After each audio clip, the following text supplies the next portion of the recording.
አሰላሙ አለይኩም ወራህመቱላሂ ተዓላ ወበረካቱ። ሰላም ጤና ይስጥልኝ የቻናላችን ቤተሰቦች፣ ሁልጊዜ በበልግ ቲቪ የምናቀርብላችሁ የህልም ፍቺ፣ አሁን ደግሞ ይዤላችሁ የቀረብኩት እርግዝናንና እንዲሁም ደግሞ በእድሜዋ ገፋ ያለች ሴትን በተመለከተ ይዤላችሁ ቀርብ ያለው።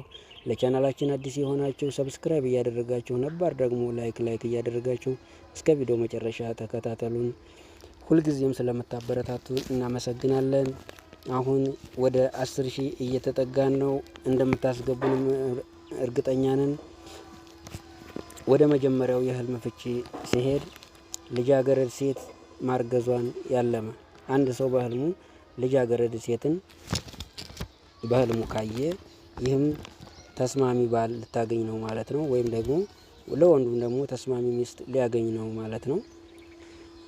ሁለተኛ ሚስቱ ማርገዟን ያለመ አንድ ሰው በህልሙ ወይም ደግሞ በህልሙ ሚስቱ ማርገዟን ያለመ ሰው የተጋነነ ምኞትን ያመለክታል። ይህም በሀብት መንበሽበሽን ወይም መትረፍረፍን፣ ሀብታም መሆኑን የሚያመለክት ነው ማለት ነው።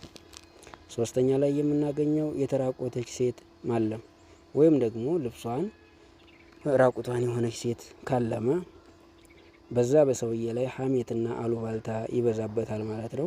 ወይም ብዙ ሰዎች በሱ ዙሪያ ያሉት የቅናት መንፈስ እንዲሁም ደግሞ አሉባልታ ነገር መሽማጠጥን የሚታይበት ነው ማለት ነው። በአራተኛ ደረጃ የምናየው ደግሞ የተጠማች አሮጊትን ማለም። ይህም ማለት ድርቅን እንዲሁም በረሃማነትን ያመለክታል ማለት ነው። በአምስተኛ ደረጃ ሴትን ማለም። ማንኛውንም ሴት ካለመ አንድ ሰው በህልሙ መልካም ነገርን ታመለክታለች ማለት ነው። ሴት ልጅ በህልም መልካም ነገርን ወይም መልካምነትን ያመለክታል ማለት ነው። በአምስተኛ ደረጃ የምናየው ደግሞ ኒቃብ የለበሰች አሮጊት ማለም። አንድ ሴት ኒቃብ ለብሳ በህልሙ ካየ ጸጸትና ቁጭትን አመልካች ነው ማለት ነው። በስድስተኛ ደረጃ ሙስሊም ያልሆነች አሮጊትን ማለም።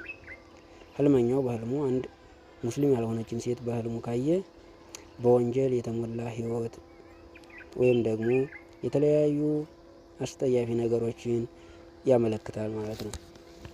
በሰባተኛ ደረጃ የምናገኘው ሃይማኖት የለሽ አሮጊትን ማለም። አንድ ህልመኛ በህልሙ ሃይማኖት የለሽን ሴት ካየ ህገወጥ ገቢን ወይም ደግሞ ያለፋበትን ገንዘብ የሚያገኝበትን መንገድ ያሳየዋል ማለት ነው። ስምንተኛ አሮጊት ጋር ግብረ ስጋ መፈጸም ወይም ደግሞ አንድ አሮጊት ጋር ግብረ ስጋ ወይም ግብረ ሩካቤ ሲፈጽም ያለመ ይህ የእቅድ አለመሳካትን ወይም ደግሞ የነደፈው ፕላን አለመሆኑን ያመለክታል ማለት ነው።